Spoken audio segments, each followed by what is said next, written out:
The casket had not even touched the ground yet when the shouting began. The minister was mid-sentence, his voice calm and respectful, speaking about a life of service, hard work and quiet dignity. The autumn wind moved gently through the cemetery, carrying the smell of fresh earth and roses. Family and neighbors stood shoulder to shoulder, heads bowed, hands folded, hearts heavy, and then a sharp, angry voice cut through the silence like broken glass. "Where's the will?" People turned in disbelief. A woman in a bright pink blazer pushed her way forward through the mourners, heels sinking into the soft cemetery soil. Her hair was perfectly styled. Her nails were long and glossy. Her face showed no grief, only accusation. She pointed directly at me, standing beside my grandfather's grave. "Your grandfather was just a squatter," she snapped. "That land doesn't belong to you." Gasps rippled through the crowd. I remember feeling frozen, as if time itself had stopped. My grandfather's casket hung suspended by straps, halfway lowered, as though even the earth was waiting to see what would happen next. This woman, someone I barely knew, was calling a decorated war veteran a criminal at his own funeral, and that was only the beginning. I didn't answer her. I couldn't. My throat felt tight, my chest heavy with grief that hadn't even had time to settle. My grandfather, Chester Thornfield, had raised me after my parents died. He was the only steady thing I had ever known. And here was a stranger, demanding answers before his grave was filled. Someone tried to pull her back. Another person whispered her name. Brandy Hutchwell, HOA president. New money, new house, new sense of entitlement. She shook them off and shouted again, louder this time. "Everyone knows that land should be developed. He had no right to leave it to some city kid." I looked down at the casket, at the flag folded with careful precision, at the medals resting beside it. My grandfather had survived war, drought, loss, and 60 years of back-breaking farm work. He had earned every inch of that land. And yet here we were, arguing over his legacy before his body was even laid to rest. What I didn't know then, what no one standing in that cemetery could have known, was that my grandfather had planned for this moment. He had anticipated greed. He had anticipated entitlement. He had anticipated someone exactly like Brandy Hutchwell. And he had prepared something that would change all our lives. But none of that was clear yet. All I knew in that moment was that a line had been crossed. The funeral ended in quiet discomfort. The woman was escorted away, still muttering about community property and development potential. People avoided eye contact, unsure what to say. I stayed behind long after everyone else left, standing alone beside fresh dirt that covered the man who had been my father, teacher, and protector. The silence afterward was heavy, not peaceful, unfinished. 3 days later, I stood in my grandfather's farmhouse kitchen, surrounded by the smell of old wood, coffee stains, and pipe tobacco that had soaked into the walls over decades. Sunlight filtered through lace curtains. Everything felt frozen in time, as though he might walk in at any moment and ask why I was standing there so stiffly. I was 34 years old. I worked remotely in IT consulting. I had lived in a small city apartment and visited my grandfather once a month, thinking there would always be more time. There wasn't. The lawyer confirmed what still felt unreal. 900 acres, free and clear, fields, timber, pasture, water rights, and a homestead that had been paid off decades ago. Nearly $3 million worth of land, left entirely to me. I didn't feel rich. I felt overwhelmed. I felt unprepared. I felt like a caretaker, suddenly handed the keys to a kingdom he never asked for. And somewhere beyond those rolling fields, Brandy Hutchwell was already making plans. The very next morning, a sheriff's deputy knocked on the farmhouse door. He handed me an envelope thick with paperwork. Official, heavy, unforgiving. Inside was a legal notice challenging my grandfather's will. Forgery, undue influence, suspicious timing. The words blurred together as my heart sank. The HOA president, the same woman from the funeral, was claiming my inheritance was illegitimate. She wanted a full investigation, and until it was resolved, the court had frozen everything. I couldn't sell, I couldn't lease, I couldn't even make changes to the land without permission. It felt like someone had locked me out of my own home. I sat at the kitchen table for a long time, staring at the wood grain my grandfather had refinished by hand. I could almost hear his voice telling me to breathe, to slow down, to think before reacting. But here's the thing no one tells you about grief. It makes you vulnerable, and predators know exactly when to strike. By the end of that week, rumors were already spreading. Anonymous letters to the county, complaints about farm runoff, whispers about declining property values, articles hinting that I would sell the land to the highest bidder. All lies. But they were being told loudly, confidently, and repeatedly. And each time I heard my grandfather's name dragged through the mud, something inside me hardened. Still, I didn't fight back. Not yet. Because my grandfather had taught me something very important. Sitting on the porch swing on long summer evenings, watching the sun go down over land he had nurtured for 60 years. Never rush into a fight, he used to say. The one who wins is the one who understands what's really at stake. At that point I thought this was just about land. I was wrong. It was about power. It was about greed. It was about whether a lifetime of honest work could be erased by paperwork and influence. And most of all, it was about whether the truth would matter when it was finally time for a judge to decide. But that reckoning was still far away, because just when I thought the worst had already happened, something else began moving behind the scenes, something no one expected. And once it surfaced, there would be no turning back. Rewrite second section, its full length a second 2. The lines are drawn. In the days that followed the funeral, grief did not arrive all at once. It came in waves, quiet moments that caught me off guard. The creak of the porch swing, the smell of pipe tobacco lingering in the hallway, the way the floorboard by the sink still squeaked because my grandfather always said fixing it could wait another year. But Brandy Hutchwell did not wait. While I was still sorting through condolence cards and unopened mail, she was already moving pieces on a board I hadn't even realized we were playing on. Her first official move came in the form of a certified letter. Inside was a formal complaint filed with the county, questioning the legitimacy of my grandfather's will. The language was polished, cold, and precise, written not by emotion, but by a lawyer who knew exactly how to create doubt without evidence. Words like irregular, suspicious, and convenient were used again and again, as if repeating them enough times might make them true. She wasn't accusing me outright. Not yet. She was planting uncertainty.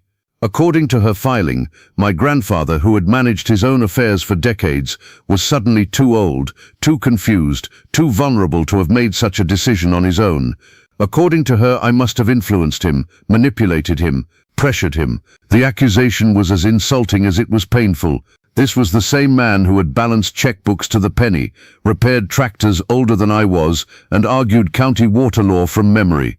The idea that he didn't know what he was doing was not just wrong, it was cruel. But cruelty, I was learning, had become Brandy's primary tool.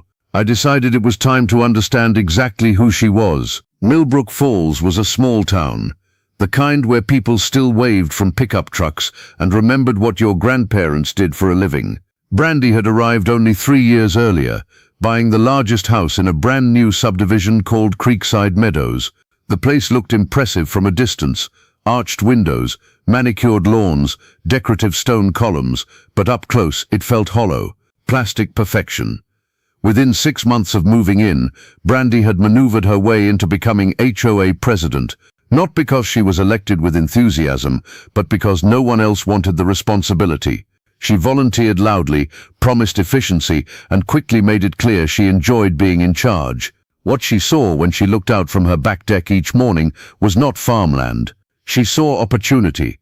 900 acres of uninterrupted land bordered her subdivision. Timber, pasture, water access, space. To her, it was wasted potential, land that could be converted into luxury homes, golf courses, spas. She had said as much at more than one HOA meeting, according to neighbors who remembered her wine-fueled speeches about modernizing the community. My grandfather had never attended those meetings. He didn't need to. His land predated the subdivision. His rights were older than the HOA itself, and that fact bothered her more than anything else. The day after the will challenge was filed, a short article appeared in the local paper. It was framed as a community concern piece, quoting anonymous residents worried about agricultural runoff, noise pollution, and declining property values. My name wasn't mentioned directly, but the implication was clear. I was the problem. What Brandy didn't expect, what she couldn't control, was how the rest of the town reacted. People who had known my grandfather for decades didn't need to be told who he was. They remembered him fixing fences for neighbors without charging a dime, lending equipment during drought years, hiring local kids and paying them fairly, showing up quietly and consistently.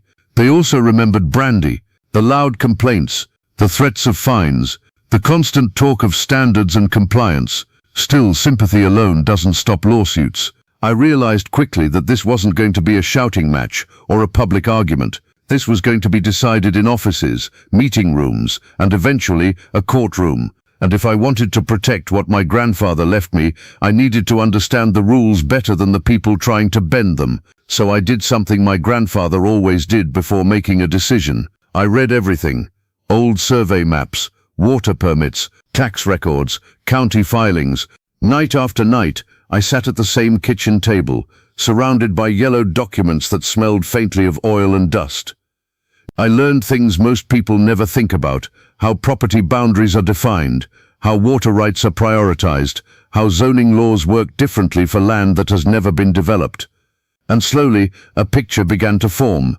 This wasn't just about questioning a will, it was about forcing a sale. Brandy didn't need to prove the will was fake. She just needed to make ownership inconvenient enough that I would give up, freeze the land, tie it up in legal challenges, drain resources, create pressure. And she wasn't doing it alone. I filed a public records request for HOA documents, meeting minutes, financial statements, correspondence with developers. It cost less than $50 and took a few weeks to process. What came back made my stomach tighten. Email chains showed Brandy communicating with a development group long before my grandfather passed away. They talked about acquisition timelines, resistance mitigation, and leveraging county relationships. My grandfather's land was referred to as the last obstacle. They had been waiting for age, waiting for death, waiting for someone they assumed would be weak. And then something else happened, something small, almost laughable on its own, but revealing in a way that couldn't be ignored. The town librarian, Mrs. Patterson, called me one afternoon. Her voice was gentle but serious. "I thought you should know," she said, "that someone's been using the public computers to research how to legally take farmland." She didn't have to say the name. Brandy Hutchwell had forgotten to clear her browser history. Searches included phrases like adverse possession, invalidating wills, and forcing agricultural rezoning. Mrs. Patterson had taken screenshots and quietly shared them with people who understood what they meant. The town began to talk, not loudly but intently. Still, Brandy escalated. Noise complaints were filed about livestock. Zoning inspectors arrived unannounced, measuring distances and taking photographs. Animal welfare officers showed up after anonymous tips, treating healthy cattle like suspects in a crime. Each visit felt like an accusation. Each clipboard felt like an invasion. Standing there watching strangers inspect my grandfather's work as if it were a nuisance, something shifted inside me. Grief gave way to resolve. I stopped reacting. I started preparing. Trail cameras went up along the property line, not to spy, but to document. My grandfather had always said the best defense was knowing what was really happening when no one thought you were watching. Within days, the cameras caught Brandy's car parked at the edge of the property late at night. She walked the fence line with a flashlight, taking photos, making notes. She wasn't just complaining anymore. She was building a case. But she didn't know something yet. She didn't know that my grandfather had spent 60 years preparing for exactly this kind of person. She didn't know that every permit, every boundary, every right had been secured with patience and foresight. And she certainly didn't know that while she believed she was tightening the net around me, she was stepping deeper into one of her own making. Because buried in those old documents, written long before she ever dreamed of this land, was something that would change everything. And when it finally came to light, there would be no middle ground, only consequences. Next, more expanded Section 3, when pressure turns into a trap. By the time winter settled over Millbrook Falls, the conflict had stopped being quiet. It was no longer whispers at the diner or sideways glances at the feed store. It was official letters, scheduled inspections, and a growing sense that someone was trying to squeeze the life out of me without ever touching me directly. Every 20 or 30 seconds, something new seemed to happen, small on its own, but together forming a tightening grip. The first real twist came on a grey Monday morning. I was halfway through fixing my grandfather's old coffee machine, an ancient thing that groaned like a tired animal, when the doorbell rang. On the porch stood a county inspector I had never met, clipboard tucked under his arm, polite smile already practiced. He was there to review potential zoning irregularities. That phrase stayed with me. Potential irregularities. Not violations, not problems, just enough ambiguity to justify a full inspection. He walked the property slowly, measuring distances, photographing barns, noting fence lines that had stood undisturbed for decades. When he left, he didn't say whether anything was wrong. He didn't have to. The next day, another inspector came, this time from Environmental Services. 2 days later, Animal Welfare. The week after that, a noise complaint related to farm equipment that hadn't been used in months. Each visit was courteous, each visit was intrusive, and each one chipped away at the sense of stability my grandfather had built over a lifetime. Then came the injunction. A judge, acting on Brandy's attorney's request, issued a temporary order restricting non-essential land use until the will challenge was resolved. That meant no timber harvesting, no leasing pasture, no infrastructure improvements. Even firewood cutting required approval. My inheritance had become a museum exhibit, visible, valuable, and untouchable. I won't pretend I didn't feel afraid. Legal battles drain more than money. They drain energy, confidence, and sleep. Every envelope in the mailbox made my stomach tighten. Every phone call from an unknown number felt like bad news waiting to happen.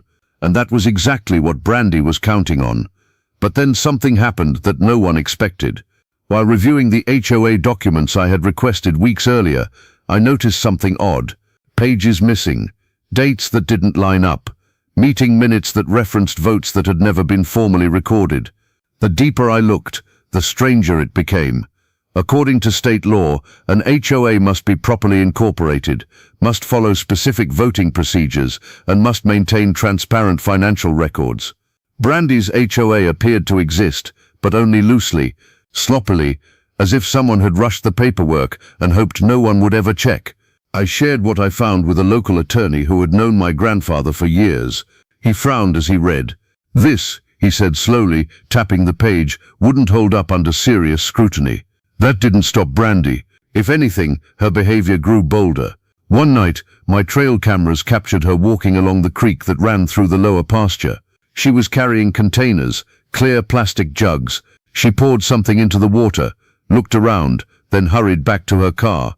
The next week, she filed a complaint alleging water contamination from agricultural runoff. I stood by the creek the morning after the footage was reviewed.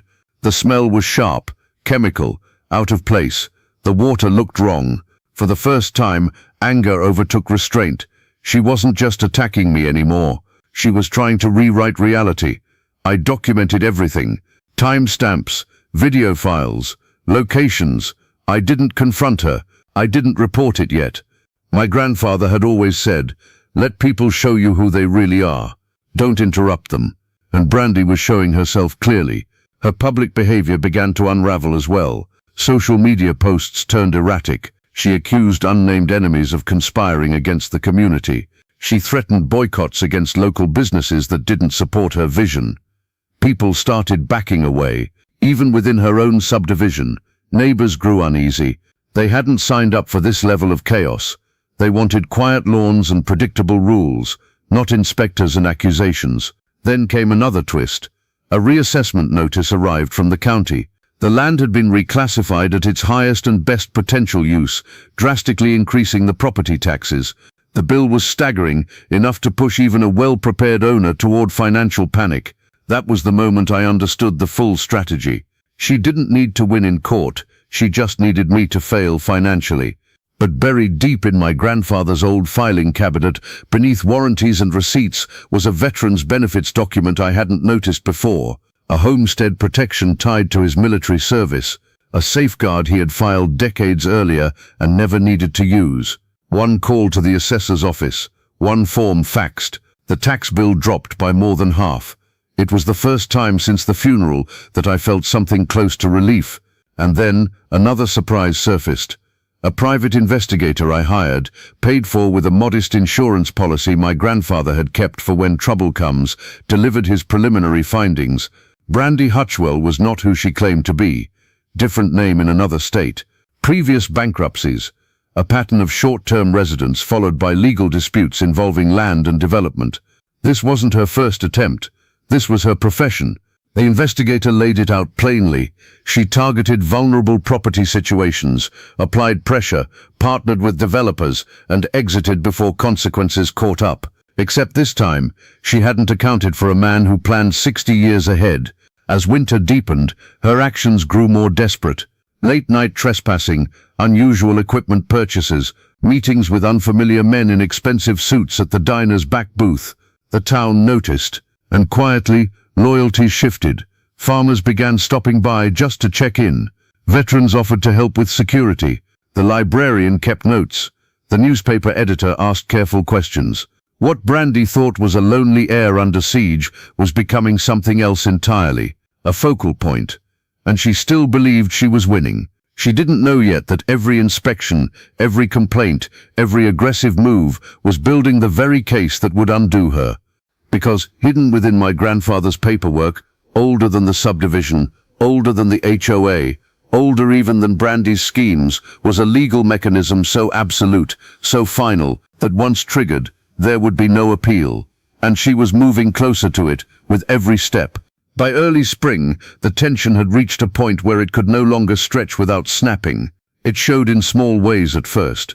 The way Brandy's emails became longer, angrier, less polished. The way county officials stopped returning her calls as quickly.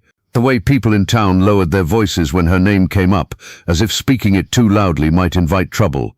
For me, the pressure was constant, but something else had taken its place. Clarity. I was no longer guessing what this was about. I was no longer hoping it would resolve quietly. I knew exactly what Brandy wanted, and exactly how far she was willing to go to get it, and that knowledge changed everything. The breaking point came on a Tuesday night, just after 2 in the morning. I woke to the smell of smoke. Not the comforting kind from a wood stove, but sharp and bitter, the kind that makes your lungs seize before your mind fully wakes up.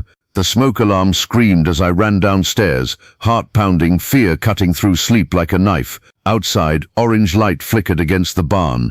Flames were climbing the south wall, licking at dry wood that had stood there longer than I had been alive. Gasoline fumes hung in the air, unmistakable and horrifying. If my grandfather hadn't installed a sprinkler system years earlier, something everyone told him was unnecessary, the barn would have been gone in minutes. So would everything inside it. I called the fire department. Neighbors arrived before the sirens did. Men and women who had known my grandfather all their lives showed up in boots and coats, forming a bucket line without being asked. The fire was contained, but the message was unmistakable. This was no longer legal pressure. This was violence. When investigators reviewed the security footage later that morning, there was no ambiguity. Brandy's car was visible at the edge of the tree line. Her distinctive silhouette moved near the barn, carrying containers. A brief flash of light. Fire. Clear. Deliberate. Recorded. And yet, no immediate arrest. The explanation was careful. More investigation required. The reality was uglier. She had influence. That night, something inside me hardened completely. Not into rage, but into resolve so steady it felt almost calm. Because while Brandy thought she had crossed a line that would scare me into submission, she had actually done the opposite. She had destroyed any remaining room for compromise. The next escalation came quickly. Within days, Brandy filed a report accusing me of insurance fraud. She claimed I had staged the fire to collect money and avoid taxes. The documents she submitted were laughably bad. Wrong dates, incorrect policy numbers, signatures that didn't match. But the intent mattered more than the execution. She was trying to turn the system against me completely. That's when the full weight of what she had done finally caught up to her. The private investigator delivered his final report. Brandy wasn't just reckless, she was financially desperate. She had personally guaranteed millions of dollars to development investors, promising them land she did not own and could never legally acquire. Pre-construction units had already been sold, contracts signed, money transferred, all based on her assurance that my grandfather's land would be rezoned. And that was when the final piece clicked into place. The document my grandfather had signed in 1962, the one buried deep in state records, was a perpetual agricultural covenant. It wasn't just a restriction, it was a trap. Any attempt to rezone, develop or repurpose the land for commercial or residential use would trigger immediate reversion of ownership to the state for permanent conservation. No compensation, no appeal, no exceptions. Every application Brandy had filed, every complaint, every development proposal, all of it proved intent. She had been building the case to destroy herself. The moment this realization became undeniable was the county commissioner's emergency meeting. The courthouse was packed, standing room only. News cameras lined the walls. Federal agents sat in the front row, quiet and watchful. Brandy arrived late, wearing dark glasses and a wig that fooled no one. She looked smaller somehow, tired, cornered. When my attorney presented the evidence, the room went silent. Video of the creek contamination, audio of bribery discussions, documentation of fraudulent guarantees, and finally, the covenant itself, projected onto a screen large enough for everyone to read. The air felt heavy. Final. That was when Brandy stood up. She didn't ask permission. She didn't consult her lawyer. She pointed at me and screamed, voice cracking under the weight of panic. "This isn't fair. I worked for this. I was promised this land." Her words spilled out, admissions disguised as outrage. She talked about investors, about guarantees, about officials who knew what was supposed to happen. She confessed without realizing she was confessing. The federal agents stood up almost in unison, and in that moment, right there in the courthouse, everything she had built collapsed. The woman who had disrupted a funeral, who had tried to erase a war hero's legacy, who had turned law into a weapon. She had nowhere left to run. The consequences were no longer theoretical. They were standing in front of her, waiting. And as she was led away, shouting protests that no one listened to anymore, I felt something unexpected. Not triumph, relief, because the fight was finally out of my hands, and the judgment that followed would belong to justice itself. The courtroom was silent in a way I had never experienced before. Not the polite silence of people waiting their turn, but the heavy, expectant quiet that settles when everyone understands that what comes next will change lives permanently. Even the shuffling of papers had stopped. The judge sat motionless for a long moment, reading through the final documents, glasses low on his nose, face unreadable. Brandy Hutchwell sat at the defense table, shoulders tight, hands clenched so hard her knuckles were white. The confidence she once carried like a badge was gone. No pink blazer, no sharp gestures, just a woman staring at the consequences she could no longer outrun. The judge cleared his throat, and in that simple sound, months of fear, pressure, and uncertainty came to a head. He began slowly, deliberately, addressing the court in language that was calm but unmistakably firm. He spoke about property rights, about intent, about the difference between lawful development and predatory manipulation. He referenced veterans' protections, agricultural covenants, and the importance of honoring legally binding agreements made in good faith. Then he addressed the will. The challenge to my grandfather's estate was dismissed in its entirety. No forgery, no undue influence, no irregularities. The judge stated plainly that Chester Thornfield had been of sound mind, legally meticulous, and extraordinarily thorough. The will, he said, was one of the clearest he had ever reviewed. I felt my chest loosen for the first time in months. But the judge wasn't finished. He turned his attention to Brandy. He spoke of her actions not as mistakes, but as patterns. Coordinated harassment, abuse of regulatory systems, environmental tampering, false reports, financial misrepresentation, and most importantly, intent to unlawfully acquire land through pressure, fraud, and coercion. Then came the sentence that shifted the room completely. "Miss Hutchwell," the judge said, looking directly at her, "this court finds that your actions were not only unlawful, but calculated. You did not seek justice, you sought control." The court ruled that all HOA claims against my property were void. The HOA itself was found to be improperly constituted, its authority invalidated retroactively. All fines, complaints, and restrictions were nullified. Every lock she had tried to place on my grandfather's land disappeared in a single ruling. But justice didn't stop there. The court ordered full restitution for damages. The fire, the inspections, the legal costs, the lost use of the land. Brandy's personal assets were frozen pending further proceedings. Federal charges related to fraud, environmental crimes, and conspiracy were formally filed. As the judge concluded, he said something that still echoes in my mind. This land was not neglected, it was protected, and this court will not reward those who attempt to profit from another family's legacy through intimidation. The gavel came down, and just like that it was over. Brandy didn't look at me as she was escorted out. She stared straight ahead, jaw tight, eyes hollow. The woman who had once shouted over a grave now left in silence, her future no longer something she controlled. I remained seated for a moment, hands resting on the table, letting it sink in. Justice had arrived, not loudly, not dramatically, but thoroughly. Outside the courthouse, people waited. Neighbors, veterans, farmers, even some former HOA members who finally understood how close they had come to losing everything. No one cheered. This wasn't that kind of victory. Instead, there were quiet handshakes, gentle nods, a few tears. The land was mine, not because I had fought harder, but because the truth had been stronger. And for the first time since my grandfather's funeral, I felt certain of something. He could finally rest, because what he built had been defended. And what he believed in, honesty, patience, accountability, had won. 6 months passed quietly. Not the uneasy quiet that follows conflict, but the kind that settles in when something broken has finally been set right. The land felt different, not because it had changed, but because it was no longer under threat. No inspectors arrived unannounced. No letters came demanding explanations. No rumors drifted through town like smoke. Just seasons doing what they had always done. I found myself spending more time on the porch swing my grandfather loved, listening to the familiar creak as it moved back and forth. Mornings came with mist rising off the fields. Evenings ended with the low sound of insects and wind through timber that had stood longer than any of us. One afternoon, I received the final update. Brandy Hutchwell had been sentenced in federal court. 5 years in prison. Full restitution ordered. Permanent bans from holding any fiduciary or organizational leadership roles. The judge described her actions as a textbook case of exploitation disguised as civic leadership.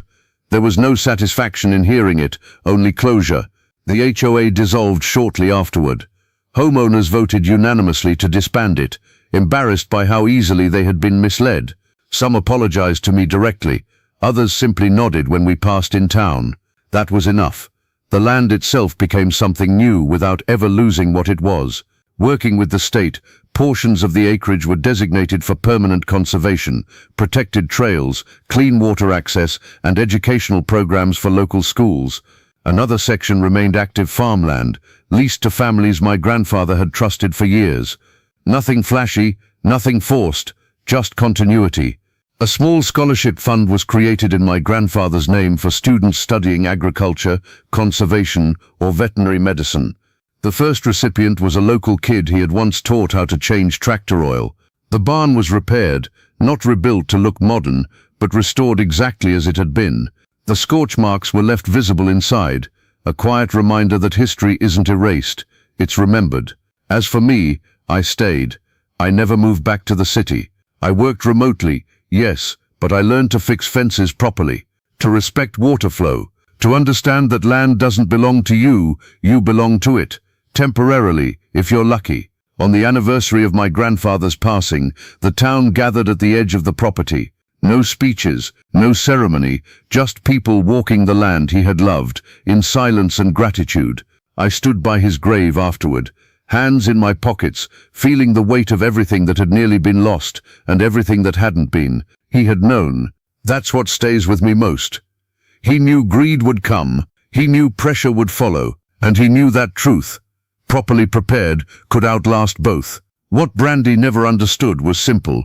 You can threaten, you can manipulate, you can shout even at a funeral, but you cannot steal a legacy built on honesty, patience, and respect. Because in the end, those things do not belong to any one person. They belong to everyone who remembers them, and that is what remains.